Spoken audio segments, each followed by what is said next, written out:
Welcome to the deep dive. We're here to really get into the heart of complex topics, pulling out the key insights for you. And today, well, we're focusing on a pretty powerful cosmic figure, someone whose name honestly can make people feel a bit, well, apprehensive.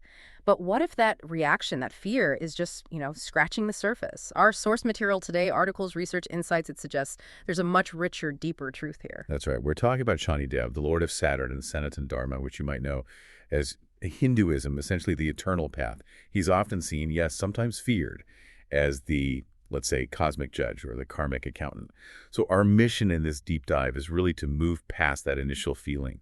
We want to shed light on Shani Dev's actual role in spiritual evolution and find some practical ways, that you can harmonize with these really powerful transformative energies.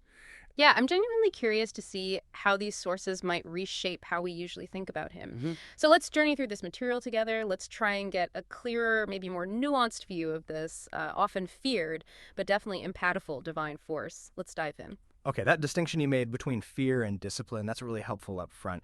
It makes me wonder then, how is this force understood at its absolute core? Who is Shani Dev, this silent power of Saturn, and how did this whole association with fear start? It's fascinating, isn't it? Shani Dev, or Śanaiścara, it's pronounced roughly Śanaiścara, he's seen as way more than just a planet. He's understood as this divine force, right? A cosmic dispenser ensuring that consequences, good or bad, they get delivered. With unwavering fairness. Now, the common image, stern, dark figure, maybe on a crow or buffalo. Yeah. But the symbolism there, it points to cosmic justice. His gaze carries the weight of universal law. And if you look at his origin story, son of Surya, the sun god, and Chhaya, who is literally shadow. It's symbolic, isn't it? Even the brightest light casts a shadow. Karma, you can't escape it. So the fear of Shani and Sanatan Dharma, it's not really about him being malicious. It's more about, well, our own soul's resistance to discipline, to truth, to the big changes he brings. It's like we resist being refined. Wow, okay. That really does reframe it. If it's discipline, not malice. What's the deeper meaning for someone's life? How does this cosmic judge truly shape our spiritual path beyond just, simple cause and effect? That's a key question. Because Shani Dev isn't just about basic rewards and punishments. No, his influence is much deeper. It governs spiritual evolution. He kind of compels us towards introspection, towards realigning with Dharma, that big concept covering righteous path, cosmic law, duty, and shedding old karmas. Through patience, through effort. He teaches through hardship, yeah? Things like delays, isolation, maybe failures. But it's not cruelty. It's actually seen as compassion rooted in justice. Someone going through his influence might feel stuck or alone or like things aren't working out. But those very experiences, they're meant to awaken inner strength, wisdom, and ultimately a real surrender to something bigger. The surprising thing is, while his lessons take time and the gifts might feel delayed, they're seen as permanent, really solid. Unlike maybe quicker influences from other planets, it's like cosmic boot camp, but the results stick. That makes a lot of sense. Long-term lessons, deep growth. Okay. This brings us to those astrological phases people talk about, sometimes with a bit of dread, like Sadi Sati. Can you clear that up? What do these periods actually mean? Absolutely. Sode Sati, that's pronounced roughly Sade, Satis, it's probably the most discussed phase in Vedic astrology. It's a 7.5-year transit of Saturn over your natal moon and the signs right next to it. And yes, it can feel like a continuous test. Life just keeps throwing curveballs. But, and this is key, for people who stay righteous, patient, humble through it, it becomes incredibly transformative, maybe the most transformative phase of their life. So the insight is, Sade Sati sounds scary, but think catalyst, not curse. It's like the universe's intensive workshop. Big breakthroughs happen if you lean into the discipline. And then there's also Shani Daya. Shani Daya, that's shorter, just 2.5 years, usually brings more moderate challenges. The crucial thing for both is understanding they're not punishments. They're actually major opportunities to clear out karmic debts, to really walk that path of truth. Think of them as intense spiritual decluttering periods. Okay, so don't dread them, embrace them as growth catalysts. That totally shifts the perspective. Now, for someone listening who wants to bring more balance into their life, what practical things do our sources suggest? Especially mantras and other remedies. People always appreciate actionable stuff. Yeah, and what's powerful here in Sanatan Dharma is that remedies aren't just like quick fixes. They're about realigning with Dharma, chanting sacred Sanskrit mantras with real devotion. That's considered a very powerful spiritual remedy. These ancient sounds, when you focus, they create vibrations. Purify the mind, align your subtle energy with Saturn's higher frequency, essentially. For example, there's Om Sham Śanaiścara Nama, pronounced like Om Sham Śanaiścara Nama. It's simple, but really potent. Basically means salutations to the slow-moving Shani. Helps reduce the harshness of his influence. Reciting it, say, 108 times every Saturday. That's believed to create a kind of protective shield. Then you have the Navagraha Shani mantra. That's Nilanjana Samapasam Raviputram Yamagrajam Chhaya Bhutam Tamame Śanaiścara. It's a mouthful. Navagraha means the 9 planets or celestial bodies. This one's a highly revered shloka of verse. It praises his divine origin, asks for mercy, guidance, often chanted at sunrise on Saturdays, maybe after bathing, lighting a sesame oil lamp. And one more, the Shani Gayatri mantra. Om Krishnangaya Vidmahai Raviputraya Dimahitano Shani Prachodayat. This one's seen as particularly good for spiritual awakening, calming the mind, sharpening focus when things are tough. Beyond mantras, you have these time-tested remedies.